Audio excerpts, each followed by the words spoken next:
আমি ঋতব্রত ভট্টাচার্য শুরু করছি টাফ টক এক্সপ্লেইনার।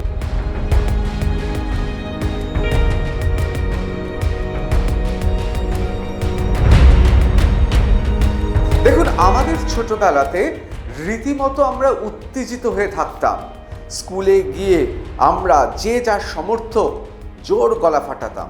আমাদের সোর্স বা আমাদের তথ্য কোথায় থাকতো? খবরের কাগজে অথবা টেলিভিশনে, সংবাদে। কোন খেলোয়াড় কোথায়, কলকাতা ময়দানে কোন ক্লাবে যোগদান করবে, এটা নিয়ে কত রোমহর্ষক রোমাঞ্চকর কথা। গাড়ি এসে তুলে নিয়ে গেল কোনো প্লেয়ারকে, কাউকে আবার খুঁজে পাওয়া যাচ্ছে না, কোনো এক গোপন স্থানে তাকে রাখা হয়েছে, তাকে যথাসময়ে নিয়ে আসা হবে এবং সে সই করবে সেই দলে। এই নিয়ে কত উত্তেজনা। এ ধরনের উত্তেজনা না হলেও একটা উত্তেজনা তো এখনও রয়েছে। যখন প্রথম তৃণমূল কংগ্রেস ভাঙল, একদিকে কেঁদো তৃণমূল, এদো তৃণমূল, কেউ বলছে চটিচাটা তৃণমূল, কেউ বলছে বালিশ তৃণমূল, আবার সংসদে এনডিএ সমর্থক তৃণমূল।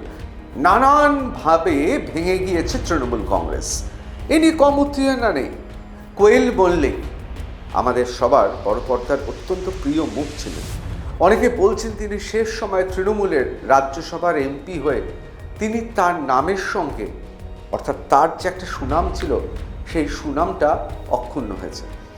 আসলে কোয়েল মল্লিক, তার বাড়ির লোকজন, বিশেষ করে রঞ্জিত মল্লিক মহাশয়, তিনি এবং তার সঙ্গে সঙ্গে তার গোটা পরিবার মমতা বন্দ্যোপাধ্যায় অত্যন্ত কাছের ছিলেন।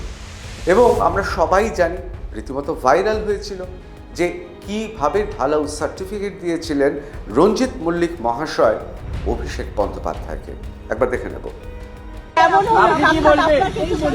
খুব ভালো লাগে, এইটুকু বলছি, খুব ভালো লাগে। Thank you.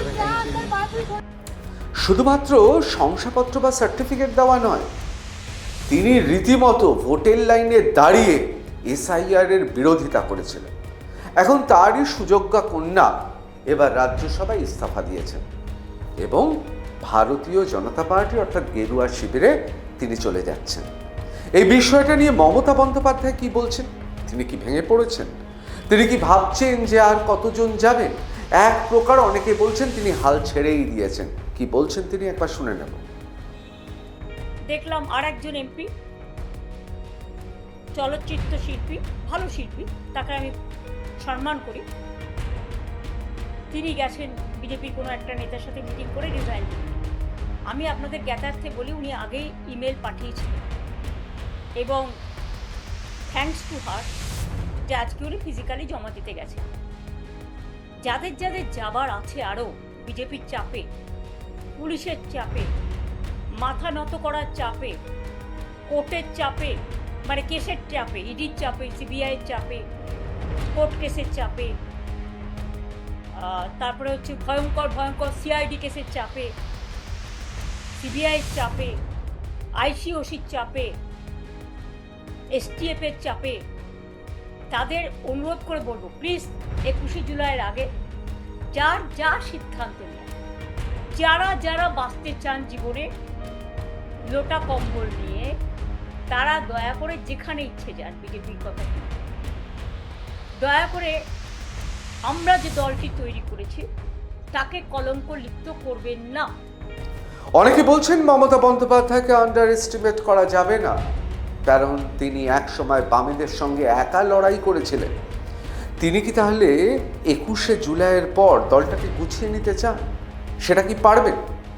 দেখুন, অনেকে অনেক কথা বলছেন, কিন্তু এই পশ্চিম বাংলায় ভারতীয় জনতা পার্টির রাজ্য সভাপতি শ্রমিক ভট্টাচার্য মহাশয় কি বলছেন, একবার শুনে নেব। অত্যন্ত গুরুত্বপূর্ণ কথাটা। সম্পর্কে যত কম কথা বলা যায় ততই ভালো। আপনি কোথায় ভালো পাচ্ছেন, কোথায় খারাপ পাচ্ছেন জানেন। দেখলেন না, আমি একবার 3 জনের হাতে পতাকা দেওয়ার পরে কি সুন্দর আমার গলায় জুতোর মালা পরিয়ে দিল সোশ্যাল মিডিয়ায়। আমি তো খুশি হয়েছি তাতে, কারণ তৃণমূল সম্পর্কে মানুষের কি ধারণা সেটা সবাই বুঝবে। ভালো তৃণমূল, খারাপ তৃণমূল বলে কিছু নেই। তৃণমূলের কোনো পরিবর্তন হবে না।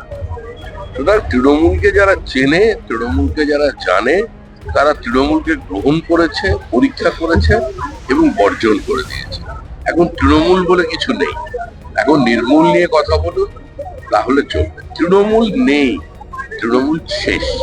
দেখুন, অনেকেই মনে করেন যে আসল লড়াইটা শুরু হবে সনাতন পন্থীদের সঙ্গে বামপন্থীদের। এই লড়াইটা একটা চূড়ান্ত জায়গায় যাবে। আমরা জানি এখনো পর্যন্ত বামপন্থায় যারা বিশ্বাস করেন তারা ঘর ছেড়ে বেরোচ্ছেন না। সামাজিক মাধ্যম বা টেলিভিশনের পর্দায় তারা স্বাচ্ছন্দ্য, কিন্তু মাটিতে নেমে তারা লড়াই করছেন না।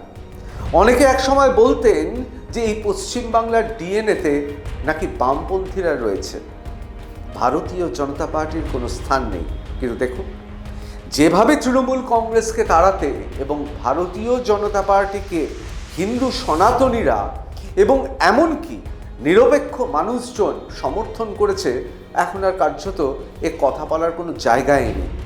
পদ্মের ঝড়ে ওই বামেদের বামপন্থার রীতিনীতি মতাদর্শ আর বাঙালি হিন্দু যে বামপন্থায় বিশ্বাস করে এই মিথ কাজে লাগবে না। কিন্তু অনেকে বলছেন তৃণমূল কংগ্রেসের বেঁচে থাকাটা অনেকের ক্ষেত্রে সুবিধাজনক, তার কারণ বামেরা এবং কংগ্রেস যাতে সরাসরিভাবে এই রাজ্য রাজনীতিতে অপরিহার্য বা গ্রহণযোগ্য বা কোনো রকম অস্তিত্ব তাদের যাতে না থাকে, সেই জন্যে একটা ভাঙা তৃণমূল থাকা ভালো। না হয় সেখানে অভিষেক বন্দ্যোপাধ্যায় আর মমতা বন্দ্যোপাধ্যায় থাকবেন না, তাতে কি হয়েছে, একটা তৃণমূল তো আছে। এই ধরনের তৃণমূল রাখার পক্ষপাতী অনেকেই। আবার দেখুন, আবার এটাও খুব গুরুত্বপূর্ণ কথা যে এই সমস্ত তৃণমূলীদের নিয়ে ঠিক সেই রকম হবে না তো। আপনারা অনেকে দেখেছেন ভাইরাল হওয়া একটা গোসাপ একটা আস্ত কেউটে গিলে ফেলেছে, অর্থাৎ একটা গোসাপ এমন জিনিস খেয়ে ফেলেছে যেটা তার হজম করার শক্তি নেই। ধীরে ধীরে তার বিষ তার দেহে ছড়িয়ে পড়বে এবং সে মৃত্যুর মুখে ঢলে পড়বে।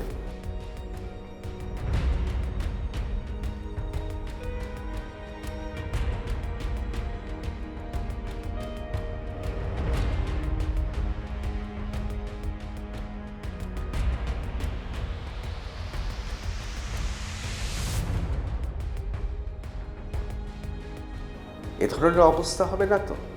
আবার দেখুন, আমাদের বিশ্বাসে নীলকণ্ঠ অর্থাৎ শিব বিষ পান করে নীলকণ্ঠ হয়েছিল।